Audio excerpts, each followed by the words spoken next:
warahmatullahi wabarakatuh.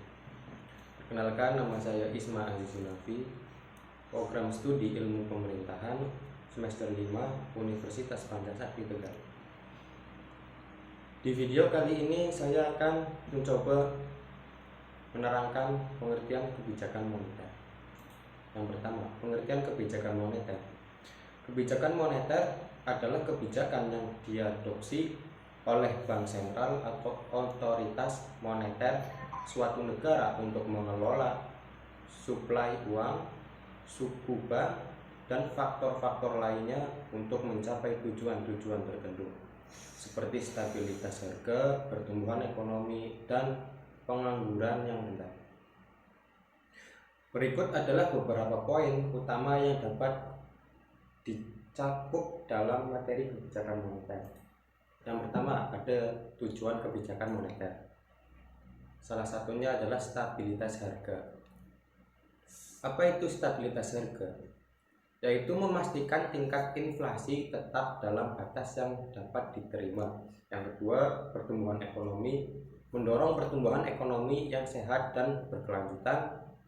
Kemudian ada pengangguran, membantu menciptakan lapangan kerja dan mengurangi tingkat pengangguran. Terus yang kedua ada instrumen kebijakan moneter, yaitu suku bunga, operasi pasar terbuka, dan persyaratan cadangan.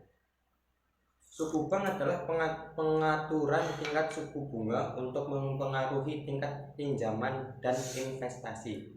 Operasi pasar terbuka adalah pembelian atau penjualan surat berharga oleh bank sentral untuk mempengaruhi suplai uang. Persyaratan cadangan adalah menetapkan jumlah minimum yang harus disimpan oleh bank sebagai cadangan. Kemudian yang ketiga adalah strategi kebijakan moneter.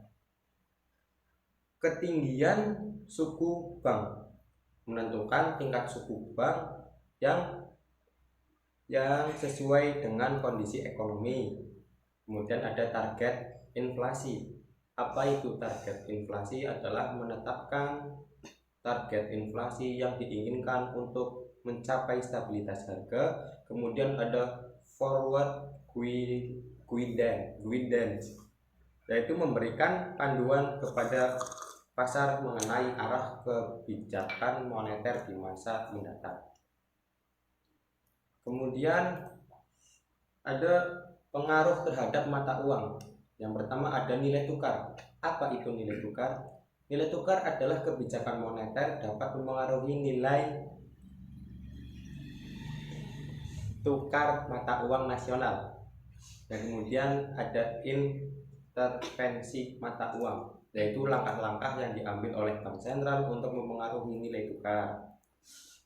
Kemudian ada koordinasi dengan kebijakan fiskal, yaitu kerjasama dengan pemerintahan, sinkronisasi antara kebijakan moneter dan fiskal untuk mencapai tujuan ekonomi secara keseluruhan. Kemudian ada harmonisasi kebijakan, yaitu menghindari konflik antara kebijakan moneter dan fiskal. Kemudian ada evaluasi dan pelaporan.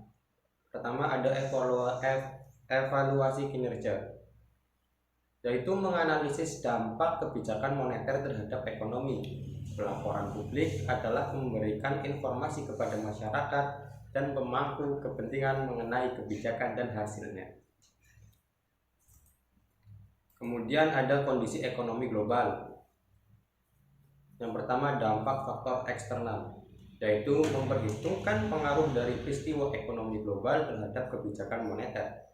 Terus ada kerjasama internasional, yaitu kolaborasi dengan bank sentral negara lain untuk menjaga stabilitas ekonomi global.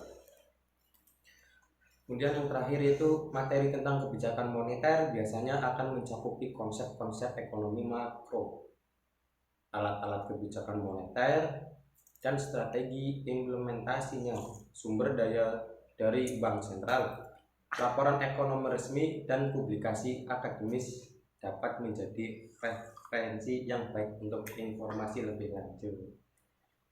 Sekiranya cukup video presentasi untuk tugas. Kurang lebihnya saya mohon maaf. Wabillahi taufiq wal hidayah. Wassalamualaikum warahmatullahi wabarakatuh. Adalah kebijakan yang dia dok. Bangsa, belum ini. Belum sedikit.